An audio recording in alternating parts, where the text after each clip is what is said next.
दोस्तों यदि आपको जानना है कि भारत तरक्की कर रहा है या फिर नहीं तो आज का ये वीडियो आपको पूरा जरूर देखना चाहिए। असल में आज अमेरिका ने पूरी दुनिया के सामने इसका बड़ा सबूत पेश कर दिया है, जहां रिसेंटली अमेरिका की तरफ से भारत को उसकी प्रायोरिटी वॉच लिस्ट के अंदर शामिल किया जा चुका है। जहां ये प्रायोरिटी वॉच लिस्ट WIPO यानी कि वर्ल्ड इंटेलेक्चुअल प्रॉपर्टी ऑर्गेनाइजेशन का हिस्सा है और अमेरिका समय समय पर भारत, चीन जैसे देशों को इसमें शामिल करता रहता है और ये अमेरिका का डर आज पूरी दुनिया के सामने आ चुका है। असल में इस लिस्ट में उन देशों को तभी शामिल किया जाता है जब अमेरिका को उसकी कंपनियों के ऊपर बड़ा खतरा नजर आता है। इस लिस्ट के दौरान जो भी देश ज्यादा रिसर्च कर रहे हैं, ज्यादा पेटेंट फाइल कर रहे हैं या फिर ज्यादा कॉपीराइट्स, इससे अमेरिका को समझ में आ जाता है कि इस देश के अंदर रिसर्च बड़े स्तर पर की जा रही है। अगर इस देश को इस लिस्ट में शामिल नहीं किया गया तो ये देश समय के ज्यादा आगे निकल जाएगा और एक बार फिर भारत, चीन सहित कई देशों को इस लिस्ट में शामिल किया जा चुका है। वहीं दूसरी तरफ भारत है जिसने अमेरिका की इन सभी चीजों को नजरअंदाज करते हुए भारत के बेंगलुरु बेस्ड स्टार्टअप जिसका नाम है new space research and technologies, उन्होंने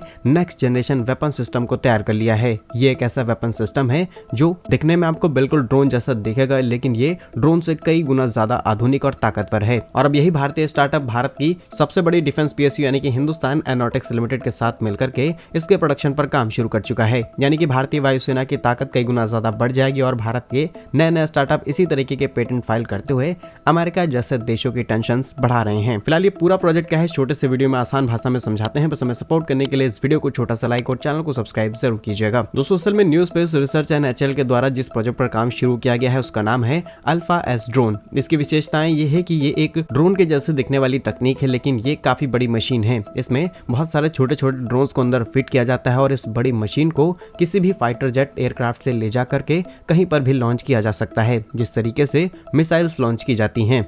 और जैसे ही इसे लॉन्च किया जाता है उसके बाद ये अपना काम करना शुरू करता है। इस बड़ी सी मशीन में चारों तरफ विंग्स लगे होते हैं, ये हवा में आसानी से रुक सकता है और इसके अंदर से तमाम सैकड़ों की संख्या में ड्रोन निकलते हैं। वो छोटे छोटे ड्रोन्स ना ही रडार की पकड़ में आते हैं और इनमें कई तरीके के हथियारों को आसानी से लगाया जा सकता है और सैकड़ों की संख्या में निकले हुए ड्रोन दुश्मन के किसी भी ठिकाने को आसानी से मार सकते हैं और एक साथ कई ठिकानों को आसानी से टारगेट कर सकते हैं। अगर हमें इस मशीन की लंबाई की बात करें तो करीब 1 से 2 मीटर के बीच इसकी लंबाई रहेगी। इसकी रफ्तार 100 किलोमीटर प्रति घंटे रहेगी, लेकिन इसकी रफ्तार को भी बढ़ा करके 150 किलोमीटर प्रति घंटे किया जा रहा है और पूरे लोड के साथ ये 100 किलोमीटर प्रति घंटे की रफ्तार से आसानी से उड़ सकता है। इसके फायदों की बात की जाए तो भारत स्वदेशी तकनीक में आसानी से आगे बढ़ सकता है और हमें जितनी जरूरत होगी हम उतने ही ड्रोन आसानी से प्रोड्यूस कर सकते हैं, साथ ही साथ अंतर्राष्ट्रीय स्तर पर इन्हें एक्सपोर्ट कर सकते हैं। दूसरी चीज कि हमें इजराइल जैसे देशों पर अपनी निर्भरता को कम करने का मौका मिलेगा। आपको बता दें भारत के अंदर अभी भी जितने ज्यादा ड्रोन इस्तेमाल किए जाते हैं ये भारत को अलग अलग देशों से इम्पोर्ट करने पड़ते हैं और करोड़ों रुपए का बजट